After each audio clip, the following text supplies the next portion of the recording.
¿Qué tal? Buenos días, tengan todos. Les damos la más cordial bienvenida a todas las personas que nos acompañan el día de hoy de forma presencial y a través de las redes. Sean bienvenidos. Es un gusto poder compartir las palabras con ustedes.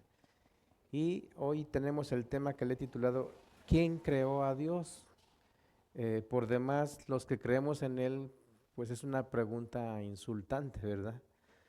Pero es como a modo de debate, ¿no? Y más bien aquellas personas que tienen la duda, para aquellas personas que en su mente no alcanzan a entender lo creado, a entender quién hizo todo esto, pues va dirigido como un tema didáctico a aquellos que dudan de su fe, aquellos que, vamos, se aferran a una idea herética o irracional, como hemos venido hablando, una idea racional de que pues esto se hizo solo y no existe un creador y por tanto nadie lo saca de ese contexto, nadie lo saca de ese razonamiento y pues yo creo que hoy vamos a dar suficiente razón para que podamos nosotros comprender eh,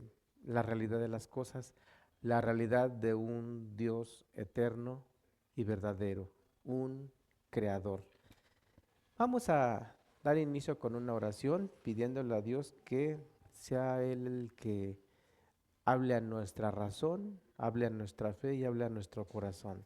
Padre, te damos gracias por este día, Señor, porque estamos juntos y podemos hablar de tu palabra, Señor. Señor, habla al entendimiento, Señor. Quita las tinieblas, Señor, de la duda, la oscuridad, Señor, del- de la incredulidad. Señor, hoy te pedimos tanto nos des el razonamiento bíblico como científico de la verdad de las cosas, la verdad de que existimos, de esta creación y la verdad sobre ti mismo. Tú no necesitas hablar de ti mismo, Señor, porque tus credenciales están aquí, el universo y nosotros mismos. Pero aún así, Señor, aún trata con aquellos que dudan o que tienen en su mente, han incubado ideas no correctas, Señor. Hoy, Señor, da el peso a la verdad. Tú eres el que convence, Señor. En el nombre de Jesús. Amén. Amén. Si me acompañan, por favor, a Juan, Evangelio de Juan, capítulo 1, verso 1 y 2. Dice así la palabra. En el principio era el verbo, y el verbo era con Dios, y el verbo era Dios. Ok. Y dice, este era en el principio con Dios. Eh, Aquí el primer texto, en el principio era el verbo y el verbo era con Dios. eh, Nos recuerda Génesis 1.1, está íntimamente relacionado con la creación, porque dice en el principio era el verbo, está aludiendo al primer texto de que se escribió la Biblia. Génesis 1.1 dice, en el principio Dios creó los cielos y la tierra.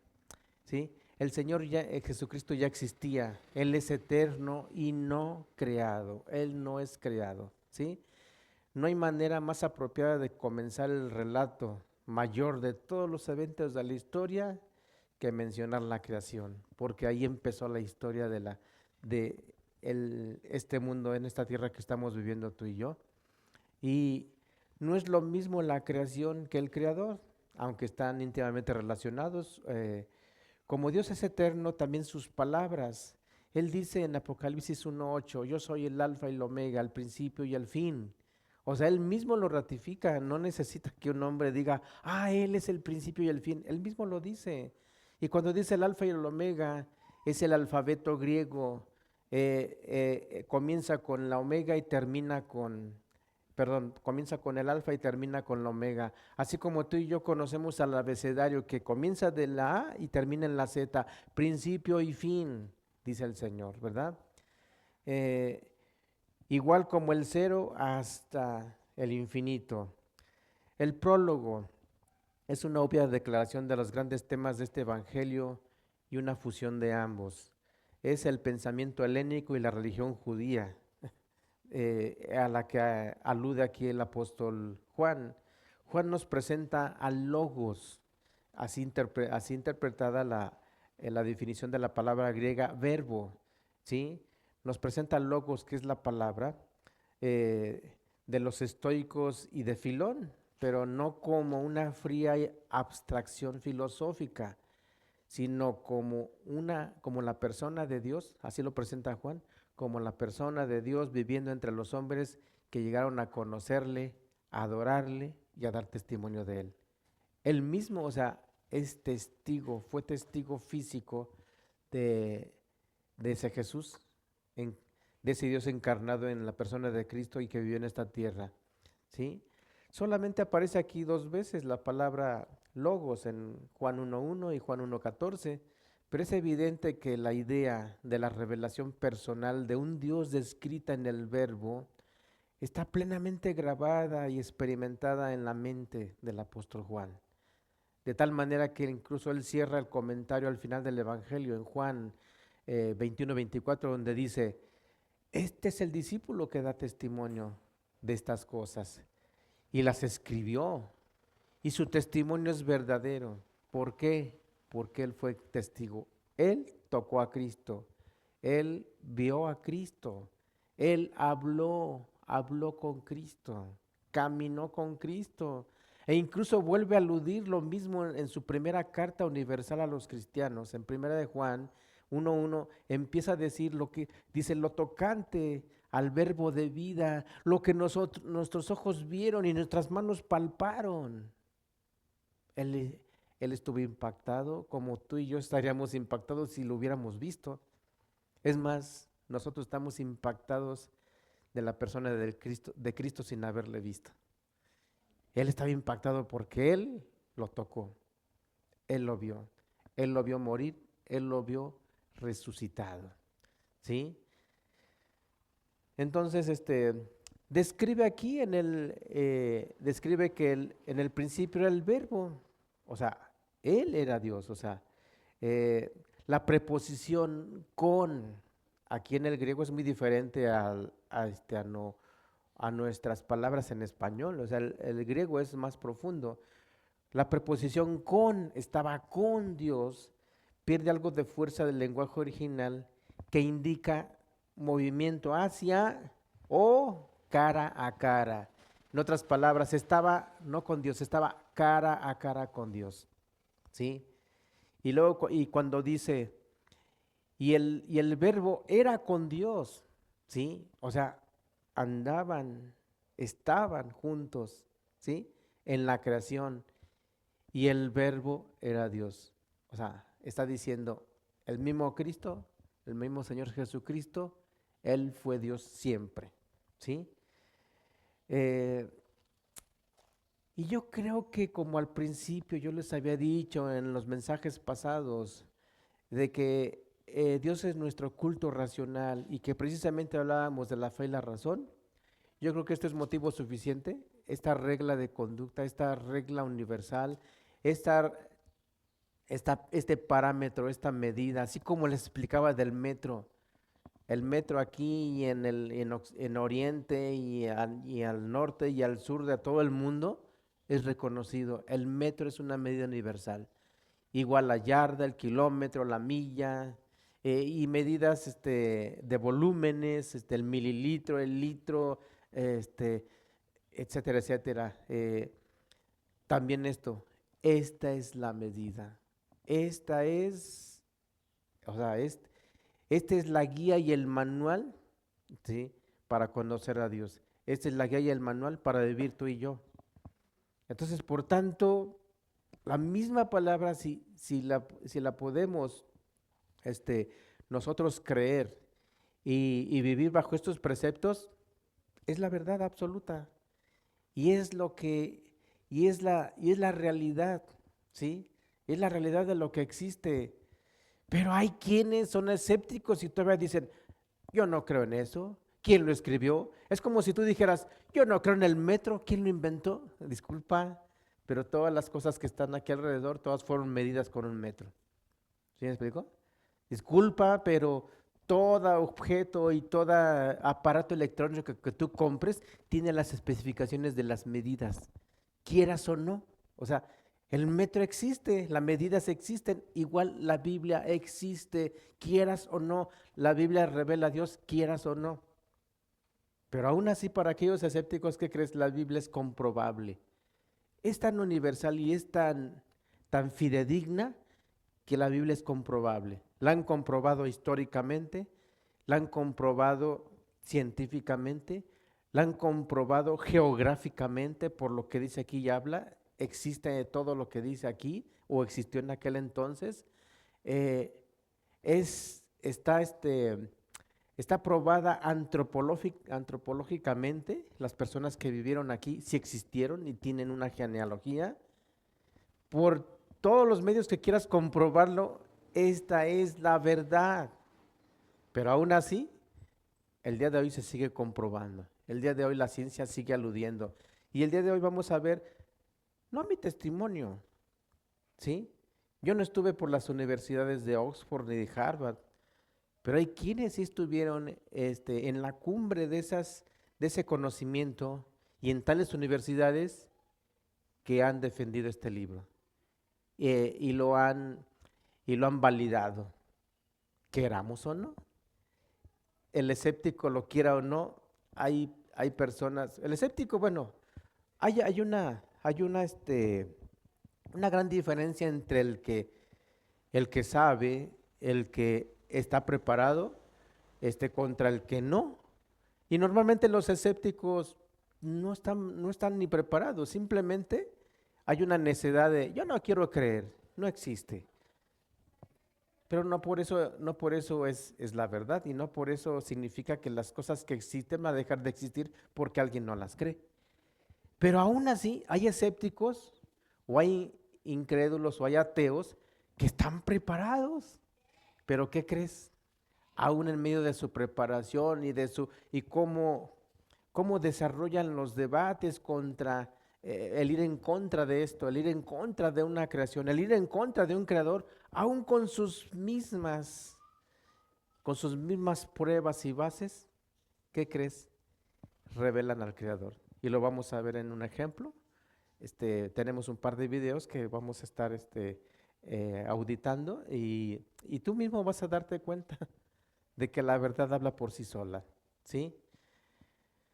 Ok, en el verso 2 nos dice, esto era en el principio con Dios. O sea, encontramos la reiteración enfática de la eternidad del verbo, de la eternidad de Cristo, como verbo eterno y como Dios. Esta representación gráfica del apóstol Pablo, de su evangelio, debería de servir para responder a aquellos que insisten en que el verbo es solamente una criatura, es un Dios creado, ¿sí? Para esto, te invito a ver el primer video, que no dura más que unos 4 minutos, pero está muy ilustrativo y da las bases, Es un debate épico entre un ateo y un creyente de la verdad, ambos científicos de Oxford.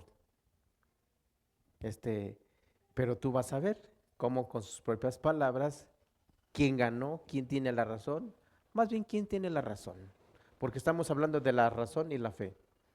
¿Sale? Entonces, corre el primer video, de favor. Presentaremos un extracto del debate sobre el espejismo de Dios que enfrenta al Dr. Richard Dawkins, un ateo y científico de renombre mundial, contra su colega de la Universidad de Oxford, el Dr. John Mannix, que es a la vez matemático, científico y apologista. En esta, su primera visita al llamado cinturón de la Biblia, Dawkins debate sus puntos de vista expresados en su libro El espejismo de Dios y su validez en relación con la fe cristiana. El evento atrajo la atención nacional e internacional de The Times de Londres, NPR, BBC, Christian Post y Fox News Network. La revista Spectator calificó el debate de notable y otros lo han calificado de histórico. El debate sobre el espejismo de Dios se filmó ante un público que colmó el Alice Stevens Center de la Universidad de Alabama y se transmitió a una audiencia global de más de 1 millón de personas. Veamos el extracto preparado. John mencionó la idea de que las constantes físicas se ajustan finamente en la respuesta a la pregunta anterior. Y es muy cierto que muchos científicos, muchos físicos, sostienen que las constantes físicas son las media docena de números que los físicos simplemente tienen que asumir para derivar el resto de su comprensión. Solo tengo que suponerme. No puedes proporcionar una razón para por qué esos números están allí. Los físicos han calculado que si algún de estos números fuera un poco diferente, el universo, como sabemos, no existiría. No estaríamos aquí. El universo quizás se hubiera desaparecido en el primer octosegundo, y así no estaríamos aquí, o otras cosas hubieran salido mal. Es tentador, una vez más, importar la idea fácil de un diseñador y decir que el diseñador giró las perillas del universo en el Big Bang y las hizo exactamente bien. Hizo la constante gravitacional bien, hizo la fuerza fuerte bien, la fuerza débil bien, y así sucesivamente. Pero me parece claramente obvio que esa es una explicación inútil, porque, como dice la cita, ¿quién diseñó al diseñador? No has explicado precisamente nada, porque en lugar de simplemente decir, oh, bueno, las perillas estaban sintonizadas a los valores correctos de todos modos, dices, oh, había un Dios que sabía sintonizar las perillas a los valores correctos, y si vas a postular eso, entonces en cierto sentido has vendido el... Quiero hablar sobre quién diseñó la pregunta del diseñador, porque es la pregunta del viejo estudiante quién creó a Dios. De hecho, me sorprende encontrar que es un argumento central en tu libro porque asume que Dios está creado. Y no me sorprende que llames al libro Ilusión de los dioses porque los dioses creados son por definición una ilusión. Ahora lo sé, y debería explicar que a Richard no le agrada a la gente que no cree en el Dios en el cual él no cree, aunque la lógica suene extraña. Pero sospecho que esto puede tocar un punto sensible porque te dejas expuesto a la carga. Después de todo, estás afirmando que Dios es una ilusión. Para balancear tu argumento, dije que eres tú quien argumenta que Dios es una ilusión, lo que fortalece tu punto. Lo siento. Y para sopesar ese argumento, necesito saber lo que quieres decir con Dios. Y si dices que si hay un Dios, tienes que preguntar quién creó a Dios. Eso implica que estás limitado a pensar en dioses creados. Ninguno de nosotros, ya seamos judíos, musulmanes o cristianos, cree en dioses creados. Considero ese argumento irrelevante y tal vez deberías archivarlo junto a la tetera celestial en tu blog. El Dios que creó el universo, damas y caballeros, no fue creado. Él es eterno. Esta es la distinción fundamental entre Dios y el universo. Se ha producido. Él no lo hizo. Este es precisamente el punto que el apóstol cristiano John dijo al comienzo de su evangelio. El comienzo es la palabra. La palabra ya existía desde siempre. Todas las cosas llegaron a ser por Él, sin excepción. Dios no está creado. El universo fue creado por Él. Ahora, no sé si Richard tiene dificultades con el concepto de lo no creado. No lo sé. Me encantaría saber si él cree como materialista que la materia, la energía y las leyes de la naturaleza siempre están allí, porque si lo son, cree en algo eterno. Así que tal vez la dificultad reside en creer en una persona eterna. Muy bien explicado. Este fue un notable e histórico evento en donde los principales noticieros grabaron el épico debate. Vieron ahí el New Times de Estados Unidos, Londres, la BBC, varios, o sea, es más, fue una audiencia global de más de 1 millón de personas los que escucharon. Fue avasallante la conclusión lógica y el sentido común que presenta quien defiende la creación. Ambos son científicos, ambos están preparados.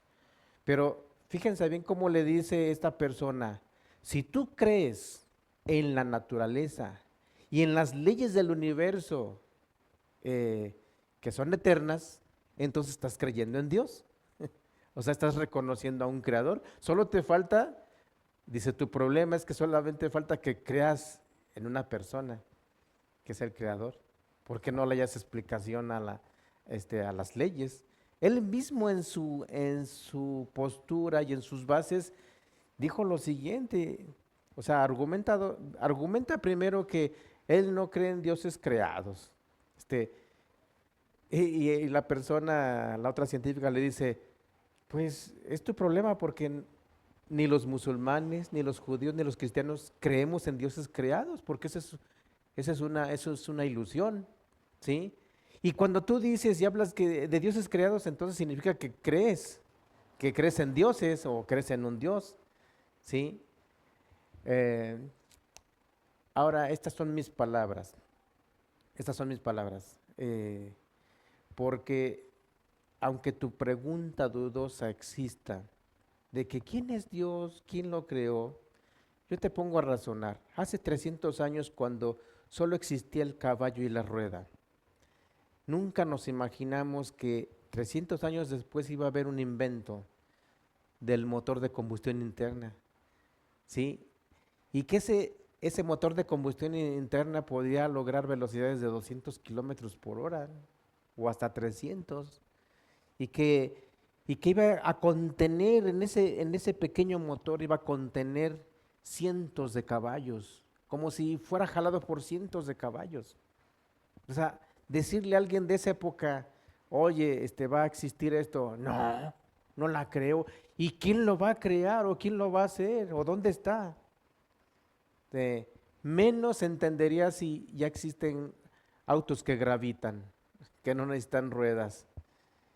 Si una persona en aquel entonces o hace 100 años, digamos hace 100 años, no nos vayamos tan lejos, hace 100 años, hace 50 años, estuviera en un desierto, anduviera arrastrándose, perdido en un desierto y de repente encuentra en el desierto un auto deportivo flamante, un Lamborghini, llamémoslo así,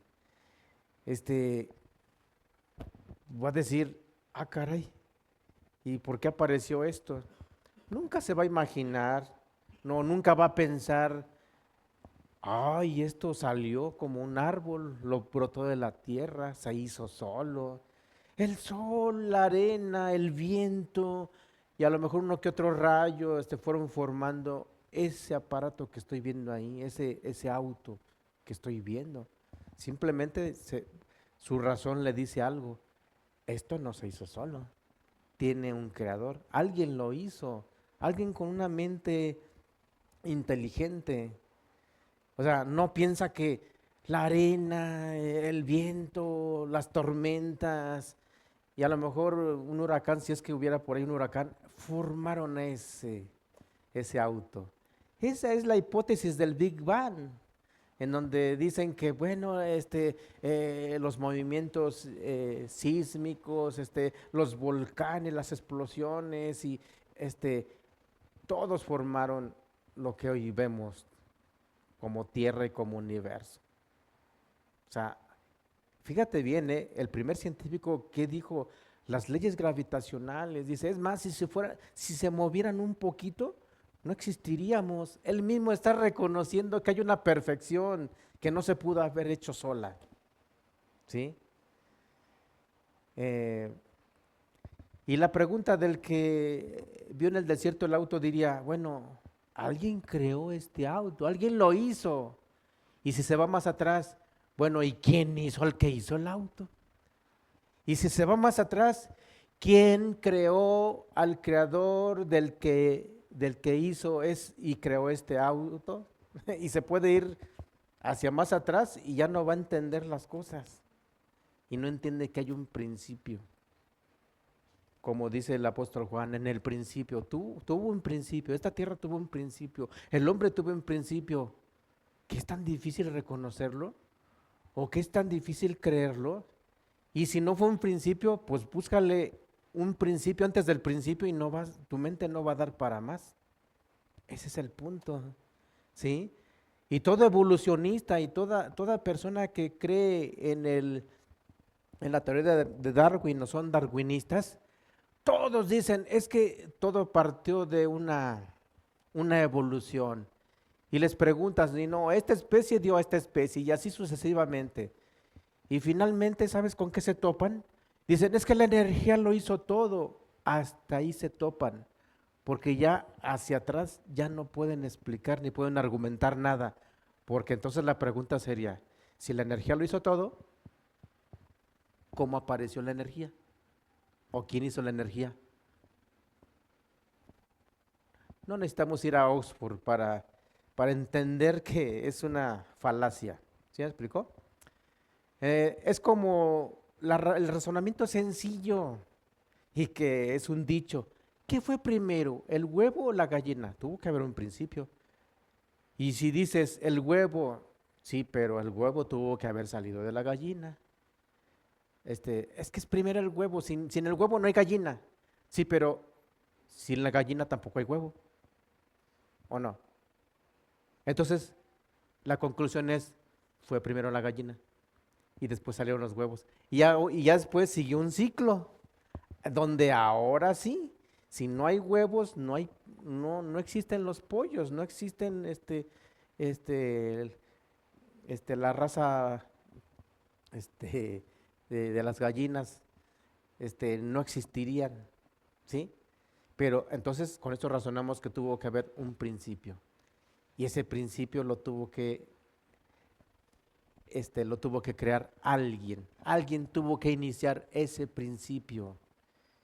Como dice el mismo apóstol Santiago, dice, la rueda de la creación. Por todos lados la Escritura nos dice que hubo una creación. ¿Sí? El mismo ateo, mis amados, hacía referencias de las leyes naturales y universales. Y dice, si existiera un mínimo de error, tú y yo no estaríamos aquí. Y es correcto. De una millonésima de inexactitud, una millonésima de inexactitud en las leyes, es un caos. Como vamos a ver a continuación un siguiente video. Pero antes de eso, vamos a razonar dos cosas. Una, si hay un creador y hay una mente inteligente, súper brillante, como lo dijo el segundo científico.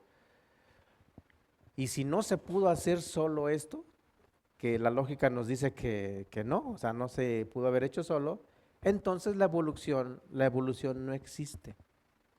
Punto.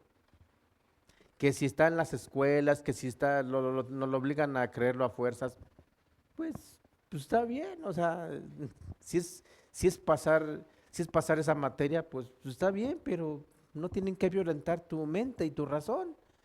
Yo no tengo por qué violentar mi razón y decir, es que esto dicen y así debe de ser. No, o sea, somos seres pensantes y es insultante que te quieran meter una idea que no está comprobada. Pero ¿qué dice la Biblia? Ahora, ¿qué dice? ¿Qué dice acerca de la creación o de lo creado o aquellas mentes que dudan? Vayamos a Romanos capítulo 1, verso 17 al 22. Romanos 1, 17 al 22 y concuerda con ese científico y con el siguiente que vamos a ver.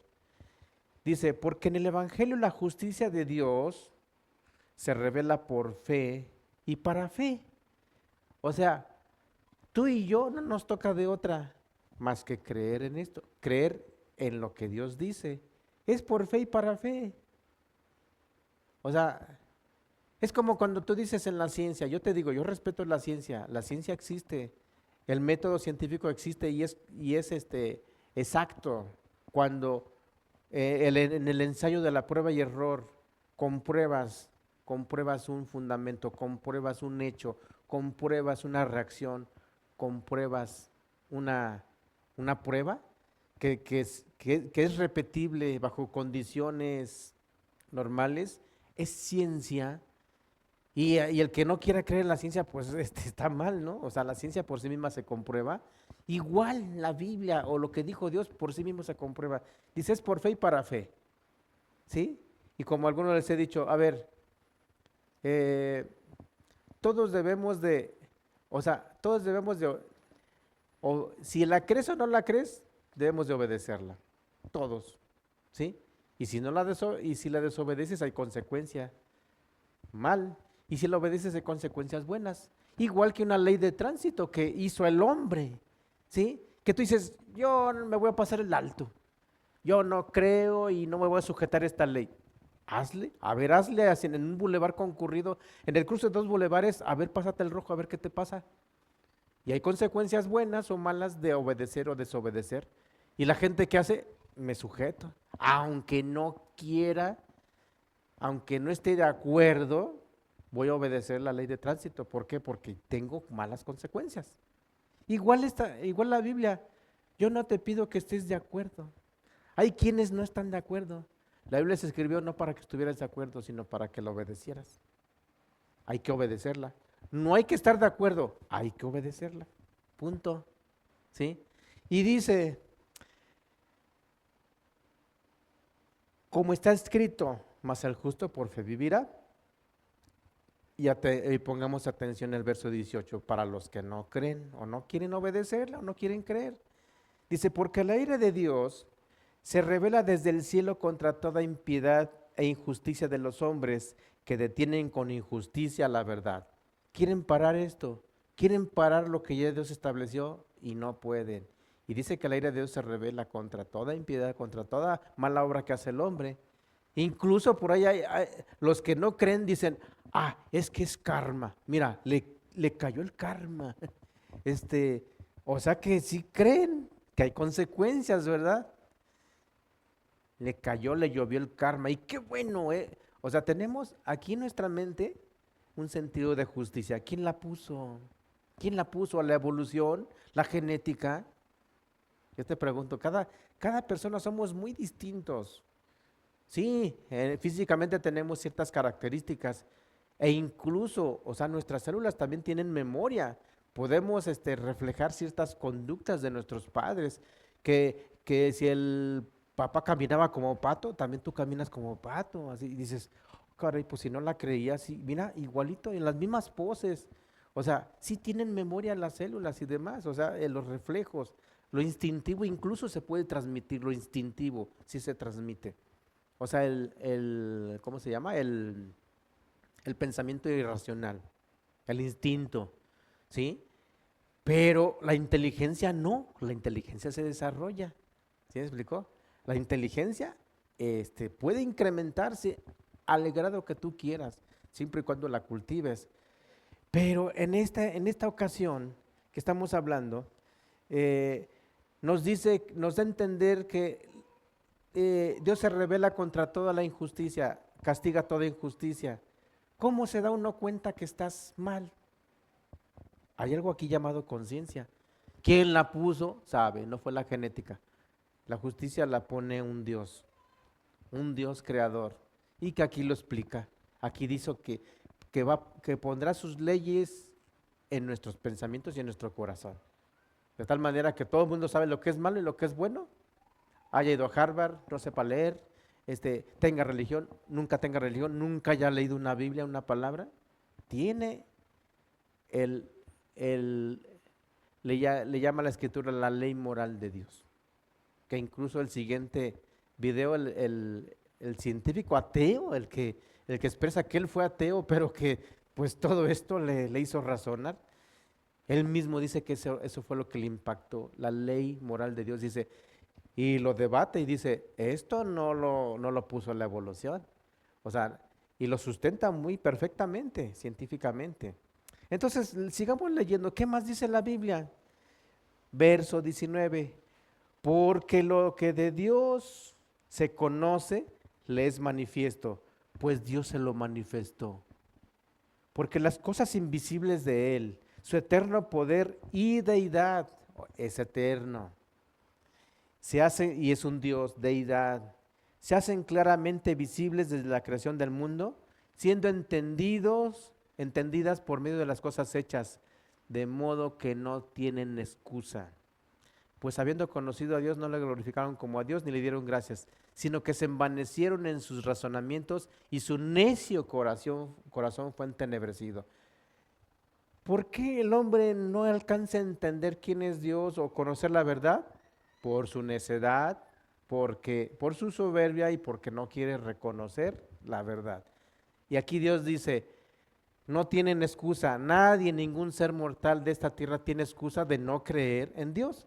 Porque dice aquí que las cosas invisibles de Él, del Dios creador, su eterno poder y deidad, se muestran en las cosas creadas, en todo lo hecho. Al ver una montaña tú dices, ¿y quién puso esa montaña?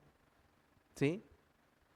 Oye, yo creo que ninguna grúa, ni hoy, ni una que inventen dentro de 50 años, podrá levantar una montaña.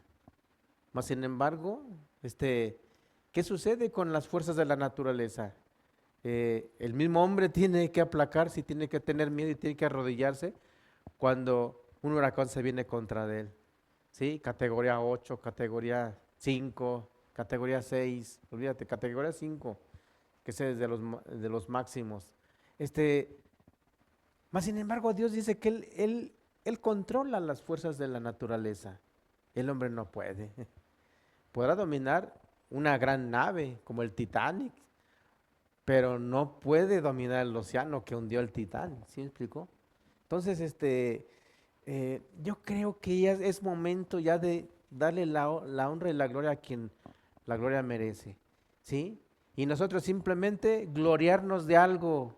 Somos especiales por encima de la creación, por encima de los animales, de las plantas. Sí somos la corona de la creación, llamémosle así. Dios nos dio un lugar especial, pero no es para que nos ensoberbezcamos contra Él. ¿Sí? Porque sin Él no existimos. Ahí mismo en el Evangelio de Juan dice, y sin Él las cosas no hubieran sido hechas. Todo fue hecho por Él, y sin Él nada hubiera sido hecho y no estaríamos aquí tú y yo. Y fíjate, ahí está la clave en el verso 22. Profesando ser sabios, se hicieron necios. ¿Recuerdas el texto que te decía, que leímos la vez pasada? En Salmos, donde decía, dice el necio en su corazón, no hay Dios. Se hicieron necios. ¿Qué significa? Se hicieron tercos. Tercos en su orgullo, tercos en su soberbia, tercos en lo que ellos saben. Nomás yo sé esto y es más, y esto que digo, esto es y punto. La pregunta es, ¿y si las hormigas hicieran lo mismo que tú haces? O sea, tú que no crees en Dios y que dices, Dios no existe. Si las hormigas hicieran lo mismo, todos tenemos alguna hormiga en casa, pequeñita, microscópica, se mete y hace su hilito de camino. Y si la hormiga dijera, este gigantesco edificio o esta casa, no sé, esto que veo, se hizo solo. ¿Quién la habrá hecho? Se hizo sola. ¿Existe el creador? No. Y no porque no crea en el hombre la hormiga, eso no la exime de que un día el hombre caminando por ahí la aplaste. Entonces sí existía el hombre. Sí existía. No, se hizo sola la casa, no existe. Veo montañas que van así como que moviéndose. ¿Quién sabe qué sea? Es el hombre, pero ¿quién sabe qué sea? No creo. Imagínate que diga, no creo. Pues va a pagar las consecuencias, ¿sí me explicó? Qué tremendo que el hombre no quiera creer su origen y no quiera creer en un inicio o un principio, ¿sí? Vayamos al siguiente video, ¿qué les parece? Un reconocido científico, evolucionista y ateo que dio su parecer, dijo lo siguiente: no puedo seguir pensando como ateo, es imposible, ¿sí? Veamos el video, el siguiente video.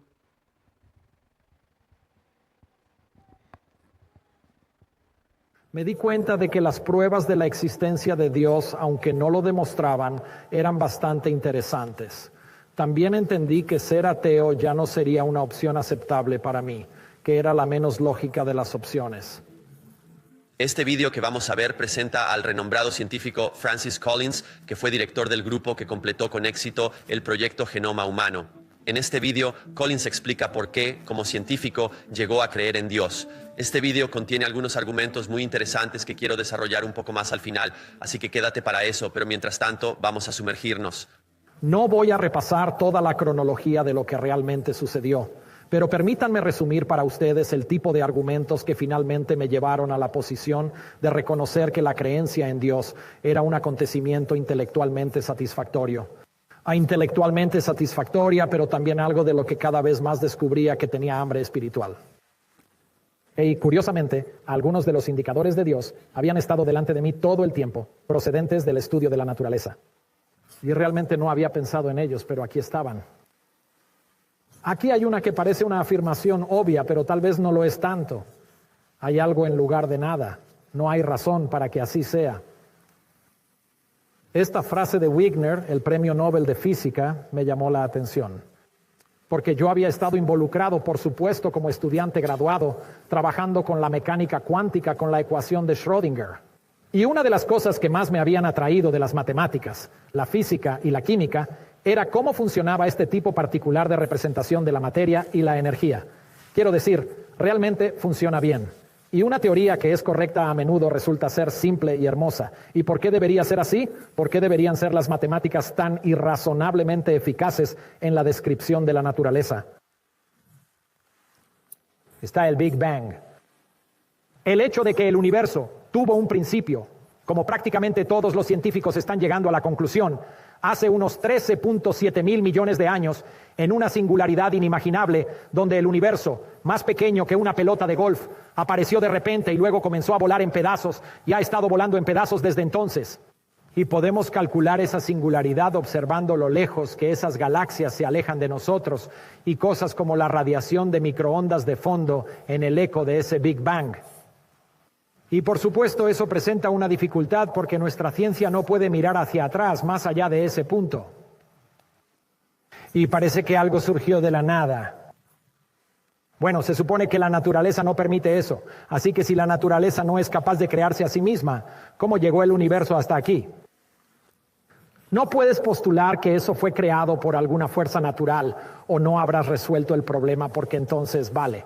¿Qué creó esa fuerza natural? Así que la única explicación plausible, me pareció, es que debe haber alguna fuerza sobrenatural que hizo la creación. Y por supuesto, esa fuerza no tendría por qué estar limitada por el espacio o incluso por el tiempo. Ahora estamos llegando a alguna parte. De acuerdo, imaginemos que hay un creador, llamémosle Dios, que es sobrenatural, que no está limitado por el espacio ni por el tiempo, y que es un buen matemático. Y esto empieza a tener sentido. Bueno, Dios también debe ser un físico increíble. Porque otra cosa que empecé a darme cuenta con un poco más de lectura es que existe este fenomenal ajuste fino del universo que hace posible la complejidad y por lo tanto la vida. Los que estudiéis física y química sabréis que hay toda una serie de leyes que rigen el comportamiento de la materia y la energía. Son ecuaciones sencillas y hermosas, pero contienen constantes como la constante gravitatoria o la velocidad de la luz. Y no se puede deducir en la actualidad el valor de esas constantes. Son lo que son dadas. Tienes que hacer el experimento y medirlas. Bueno, supongamos que fueran un poco diferentes. ¿Importaría eso? ¿Cambiaría algo en nuestro universo si la constante gravitacional fuera un poco más fuerte o un poco más débil? Algunos días pienso que es un poco más fuerte, pero no creo que realmente lo sea. Así que ese cálculo se hizo en particular en la década de 1970 por Barrow y Tipler. Y la respuesta fue asombrosa, que si tomas cualquiera de estas 15 constantes y las ajustas un poquito, todo deja de funcionar. Por ejemplo, la gravedad. Si la gravedad fuera solo una parte en unos 10,000 millones más débil de lo que realmente es, entonces después del Big Bang, no habría suficiente fuerza gravitacional para dar lugar a la fusión de estrellas y galaxias y planetas, y tú y yo. Y acabaríamos, por tanto, con un universo estéril en expansión infinita. Si la gravedad fuera un poco más fuerte, las cosas se fusionarían, pero demasiado pronto. Y al Big Bang le seguiría, al cabo de un tiempo, un gran crujido, y no tendríamos la oportunidad de aparecer porque el momento no sería el adecuado. Y eso es solo un ejemplo. No puedes mirar esos datos y no maravillarte. Es asombroso ver el filo de la navaja de la improbabilidad sobre la que existe nuestra existencia. Entonces, ¿de qué se trata? Bueno, se me ocurren 3 posibilidades. En primer lugar, quizá la teoría nos diga algún día que esas constantes tienen que tener el valor que tienen, que hay alguna razón a priori para ello. La mayoría de los físicos con los que hablo no creen que eso sea muy probable. Puede que haya relaciones entre ellas que tengan que mantenerse, pero no todo el asunto. Una segunda posibilidad. Tal vez seamos uno de una serie casi infinita de otros universos que tienen diferentes valores de esas constantes. Y por supuesto, tenemos que estar en el que todo salió bien, o no estaríamos teniendo esta conversación. Así que esa es la hipótesis del multiverso, y es defendible siempre y cuando estés dispuesto a aceptar el hecho de que probablemente nunca podrás observar esas series infinitas de otros universos paralelos. Eso requiere un gran acto de fe. La tercera posibilidad es que esto sea intencionado. Que estas constantes tienen el valor que tienen porque ese Dios creador, que es un buen matemático, también sabía que había un conjunto importante de diales que ajustar aquí si este universo que estaban haciendo iba a ser interesante. Así que tomemos esas 3 posibilidades. ¿Y cuál de ellas parece más plausible? Aplique la navaja de Occam si quiere, que dice que la explicación más simple es probablemente la correcta. Bueno, yo me inclino por la número 3. Especialmente porque ya he llegado allí en términos de otros argumentos sobre la idea de un creador. Y esto es interesante, pero por supuesto, hasta ahora, ¿hasta dónde hemos llegado? Hemos llegado al Dios de Einstein, porque Einstein ciertamente se maravilló de la forma en que funcionaban las matemáticas. Einstein no era consciente, por lo que sabemos, de los argumentos del ajuste fino a este nivel, pero probablemente los habría adoptado de la misma manera. Pero aún no hemos llegado a un Dios teísta, hemos llegado a un Dios deísta, así que ¿cómo llegamos hasta allí? Bueno, ahora volvemos a Lewis en ese primer capítulo de Mero Cristianismo que se llama El bien y el mal como una pista sobre el significado del universo. Y aquí de lo que se habla es de la ley moral. Yo no estudié filosofía en la universidad, así que no sabía muy bien de qué se trataba todo esto. Pero cuando empecé a reconocer lo que era el argumento, sonaba verdadero. Era cierto de una manera realmente sorprendente. Una de esas cosas en las que te das cuenta de que lo he sabido toda mi vida, pero nunca había pensado en ello. ¿Cuál es el argumento? El argumento es que los humanos somos únicos en el reino animal por tener aparentemente una ley bajo la que estamos, aunque parecemos libres de romperla porque eso ocurre todos los días. Y la ley es que hay algo llamado bien y hay algo llamado mal. Y se supone que debemos hacer lo correcto y no lo incorrecto. Una vez más, infringimos esa ley. Y cuando lo hacemos, ¿qué hacemos? Ponemos una excusa. Lo que solo significa que creemos que la ley debe ser cierta y estamos tratando de ser liberados del gancho. Ahora la gente objetará rápidamente, espera un minuto, puedo pensar en culturas humanas que hicieron cosas terribles. ¿Cómo puedes decir que estaban bajo la ley moral? Bueno, si vas y estudias esas culturas, te darás cuenta de que las cosas que consideramos terribles estaban en su columna llamada derecho, debido a diversas expectativas culturales. Así pues, está claro que la ley moral es universal, pero está influida por acciones concretas y por cómo se clasifican en la evaluación de lo que está bien y lo que está mal. Bueno, la ley moral a veces nos llama a hacer algunas cosas bastante dramáticas, particularmente en términos de altruismo, donde haces algo sacrificado por alguien más. ¿Qué pasa con eso?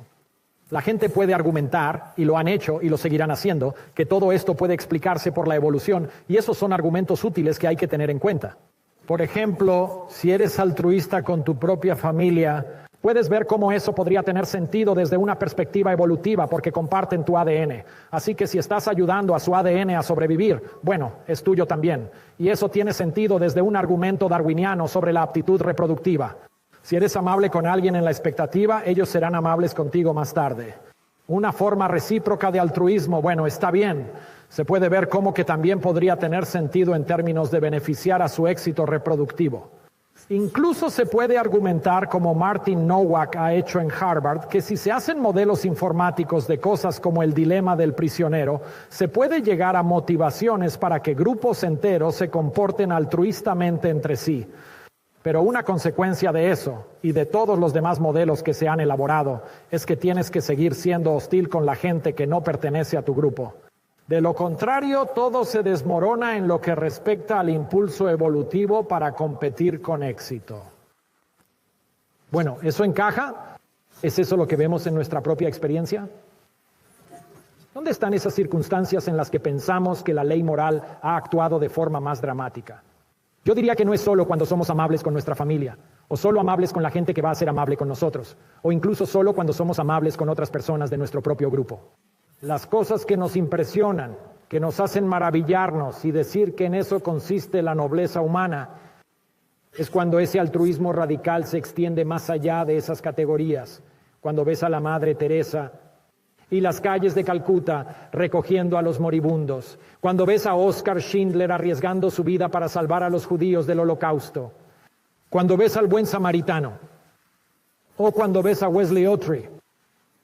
Wesley Autry, un trabajador de la construcción, o afroamericano de pie en el andén del metro en Nueva York. Y a su lado, un joven estudiante de posgrado sufrió un ataque epiléptico y para horror de todos los presentes, el estudiante cayó a las vías delante de un tren que se aproximaba.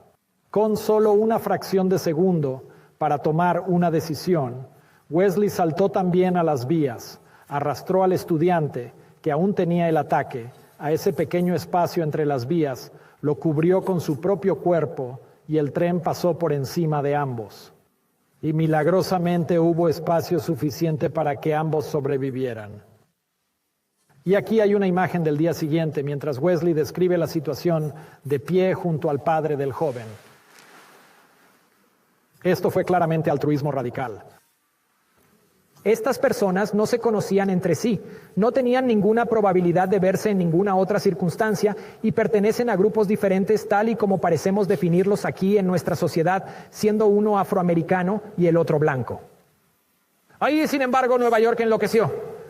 Y deberían. ¡Qué acto tan asombroso! ¡Qué cosa tan arriesgada! Ahora la evolución diría, Wesley, ¿en qué estabas pensando?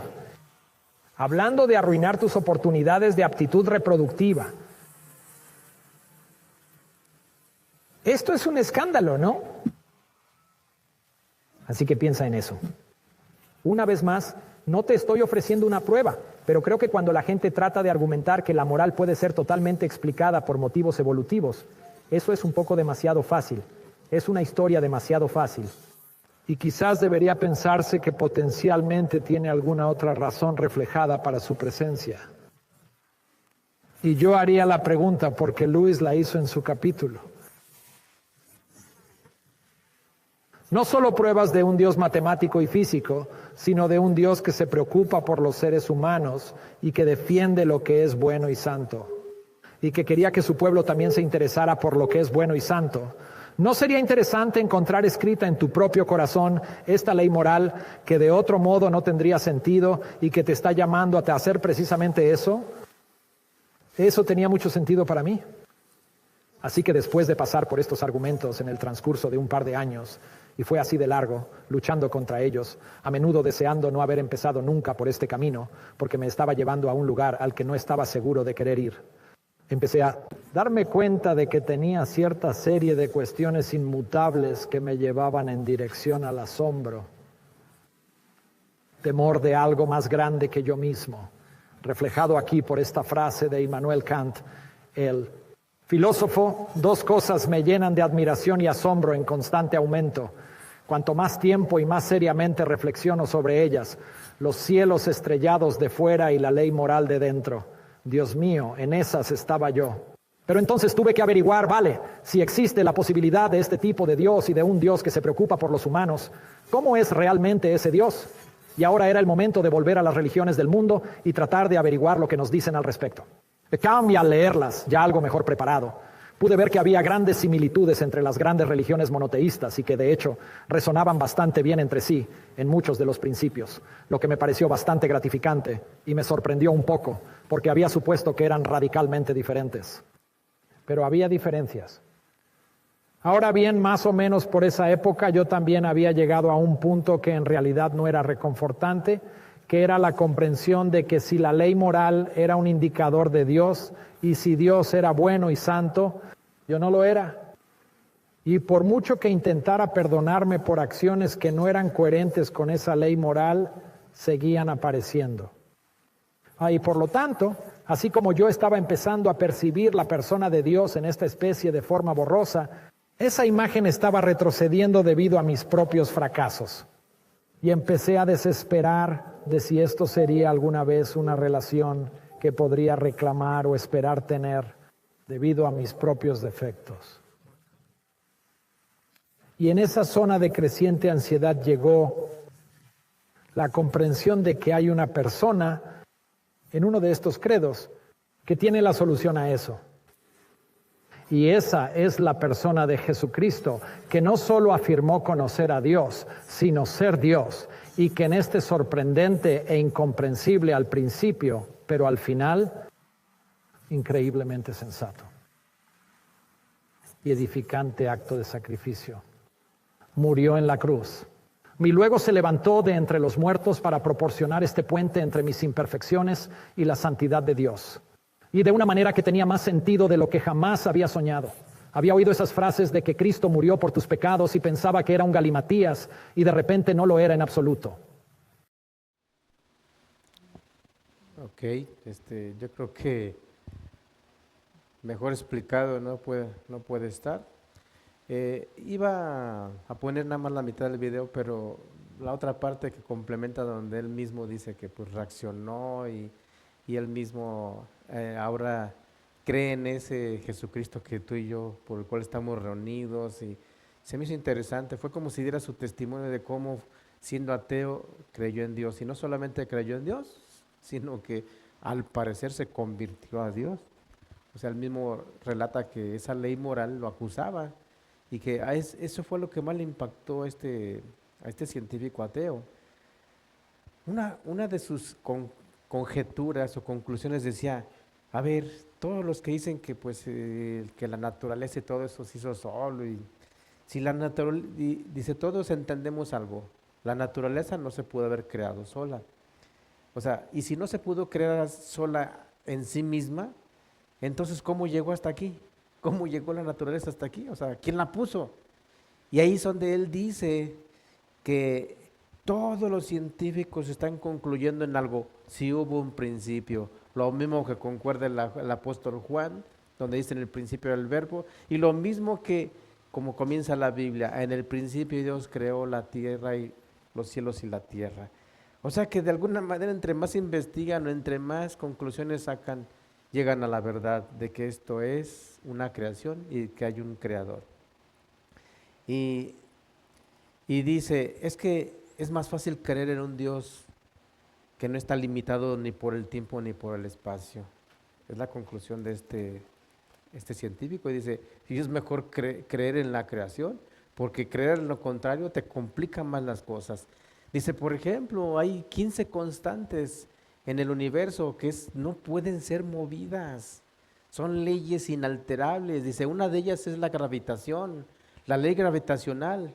O sea, los cuerpos que son atraídos hacia el centro de la Tierra. Dice, tan solo en la ley gravitacional, si se mueve un poquito, ya sea que se acelere, o ya sea que sea más fuerte, o que sea más débil, de una o de otra manera, un poquito que se mueva esa constante, fíjate bien, 10 millones de veces un poco más débil, o 10 millones de veces un poco más fuerte, dice, no existiría la vida. Y si así fuera en el universo, no se fusionaría el universo. O sea, es algo increíble. Por ahí yo he leído incluso con noticias científicas o llámese así, notas científicas, donde dicen que es cierto, los días son más rápidos que, como dice la Escritura, el día, la rotación de la Tierra se ha acelerado. Y dije, no, pues si con un segundo que se acelere, olvídate, con un segundo. ¿Qué crees que dicen? No, sí, está comprobado que la velocidad de la rotación de la Tierra ha aumentado no sé cuántas micras de segundo. Ay, por favor, no es nada. La libramos. Con un poquito que se mueva, esto es un caos. Entonces, qué interesante que entre más se razona la ciencia, más se llega a Dios, al conocimiento de Dios. Y él dice, yo me voy por la tercera posibilidad. Dice, es más, aquí ya te lo explicó, la ley moral, dice, es impactante. Aun si los evolucionistas defienden que esto es genético, dice, pues podría ser lógico que en el ADN de una familia, pues por el amor natural, pues sí son capaces de ayudarse a sí mismos, hacerse el bien a sí mismo. Pero ¿y qué con el samaritano? ¿Y qué con Wesley Audrey, el afroamericano que salvó de las vías del tren a una persona que le dio un ataque epiléptico y cayó? Es más, y todavía después de que cayó, no había suficiente espacio entre los dos trenes que iban pasando. O sea, tendría que ser muy exacto que estuvieran parados. ¿Cómo parados? Si cayó uno y el otro lo aventó. Y todavía el otro, en lo que cayó el otro, todavía seguía con el ataque epiléptico. Imagínate, moviéndose. Y todo el mundo pensó, ya se los llevó el tren a los dos.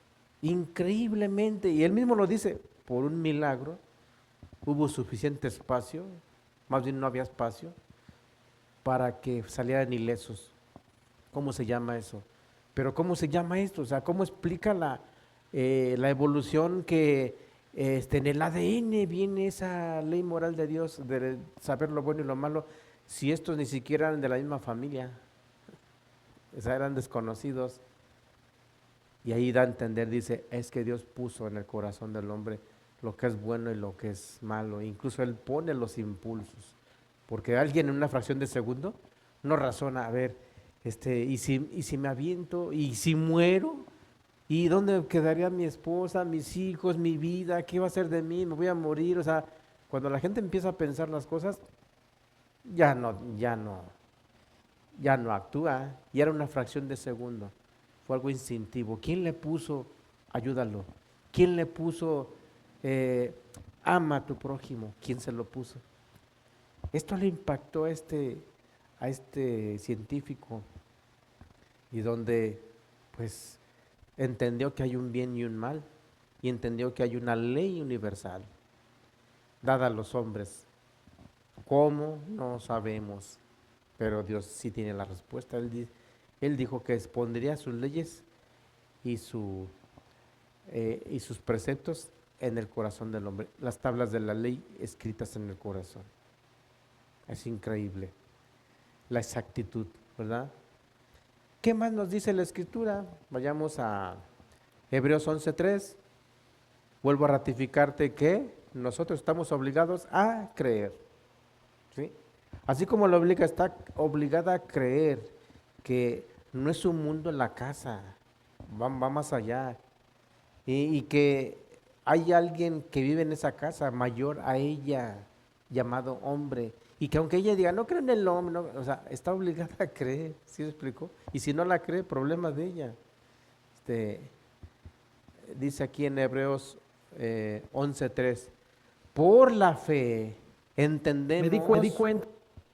haber sido constituido el universo por la palabra de Dios, de modo que lo que se ve fue hecho de lo que no se veía. Lo mismo que en Génesis dice que de la nada Dios hizo las cosas. Todo estaba desordenado y vacío, ¿sí? Y dice, por fe entendemos que fueron hechos el universo. Y por cierto, ese universo que se ha investigado, donde están las estrellas, los planetas, etcétera, etcétera. ¿Cómo sabían que había un universo? A ver, la pregunta. El libro de Hebreos, que fue escrito en los primeros años de la era cristiana, aunque el mundo ya tenía miles de años habitando el hombre en ella, que cuando vino Cristo partió la historia en dos. Fue un antes y ahora un después. Comenzó el reloj de la historia.